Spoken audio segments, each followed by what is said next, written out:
Every year, millions of people look up a certain list, and this list is the ranking of the most powerful passports in the world. Unfortunately, this list only measures one thing, which is how many countries you can enter without having a prior visa. Today, what I want to do is I want to walk you through the 4 dimensions of determining a passport's strength. I want you to remember that the answer looks completely different depending on who's asking.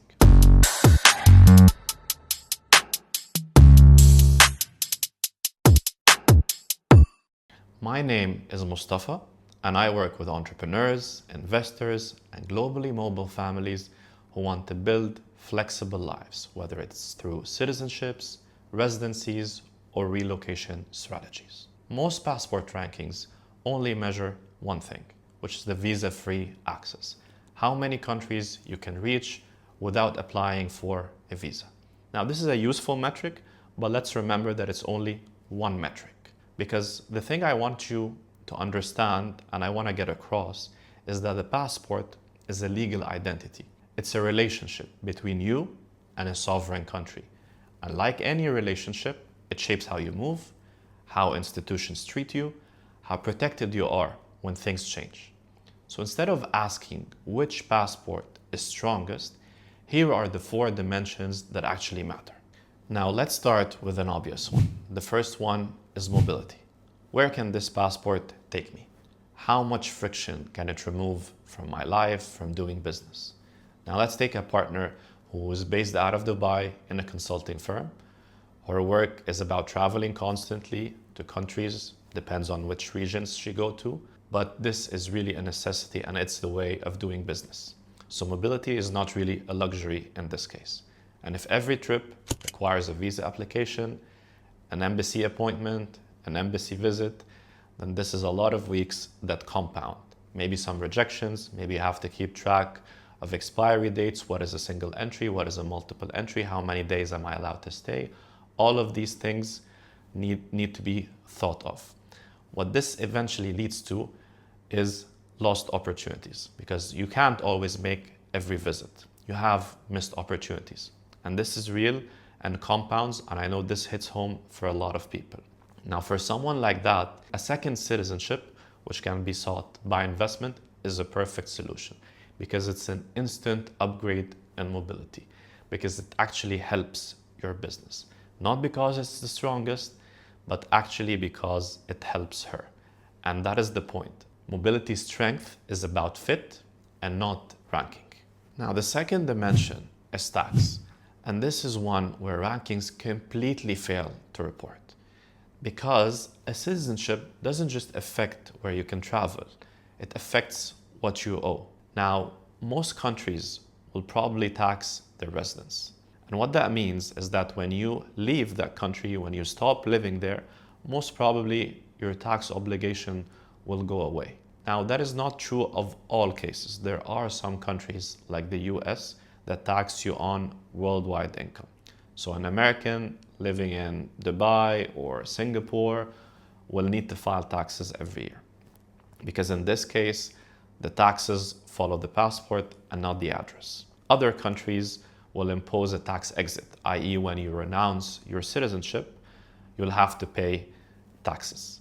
Now take a tech founder, for example, a person who lives and moves globally.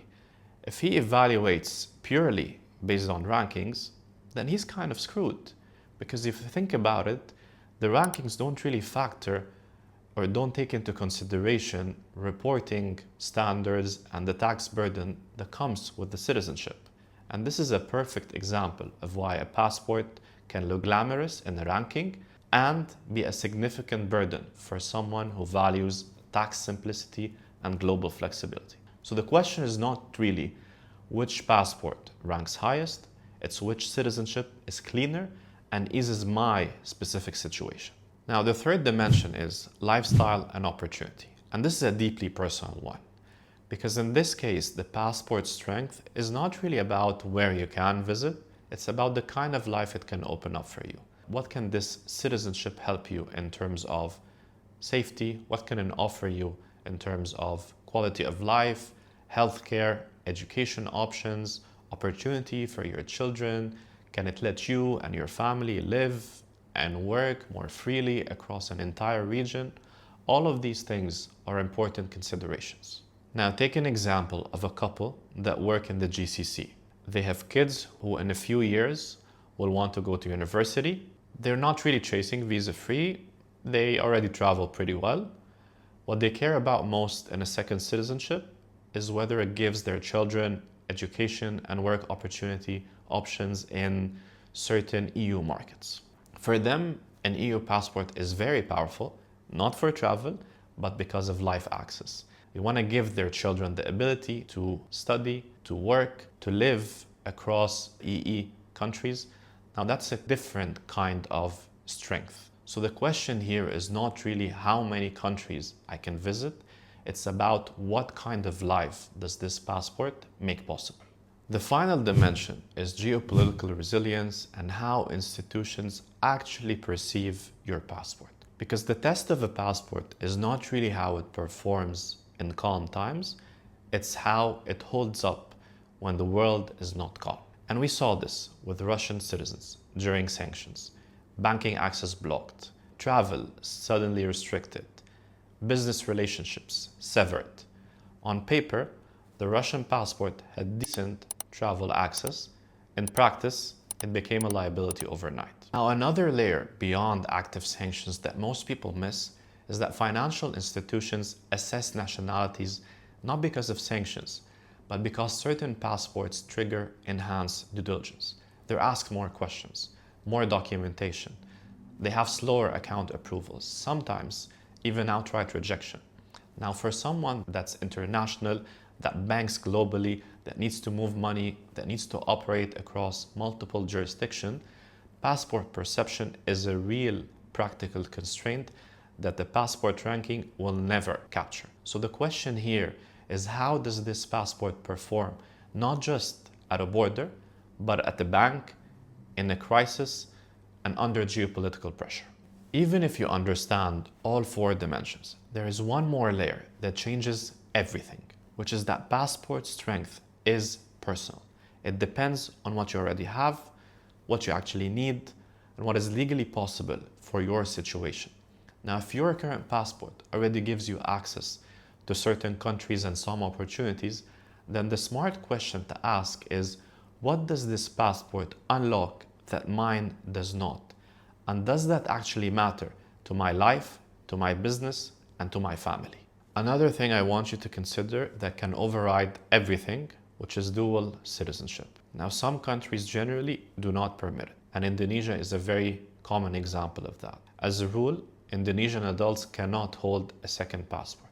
So an Indonesian who's been living in the UK for a decade can build a life there, but taking a UK passport means they need to drop their Indonesian one. Now, for some people, that trade-off is straightforward. But for others, giving up their first passport means losing ties to their family, to property, inheritance rights, business structures back home. And in this case, the perfect second citizenship becomes complicated or impossible in practice. This is why passport strategy is never purely about the document. It's about you, your identity, your situation, your ties, your flexibility, and your priorities. So when someone asks me, what's the strongest passport in the world? My answer is always, that is the wrong question. There is no strongest passport. There are only passports that are stronger for specific people, across specific dimensions, in specific circumstances. Passport that makes one person's life significantly easier can make another person's life significantly harder, or not do anything at all. It really depends on you, what you earn, where you live, what you're trying to build, what you hold. So stop optimizing for the ranking and start optimizing for your life. So which of the four dimensions matter most for your life right now? Is it mobility, tax, lifestyle, or geopolitical resilience and perception? Tell me in the comments. I read every one. And if this kind of thinking is useful to you, clear, honest, built around strategy rather than noise, then subscribe. This is exactly what this channel is about.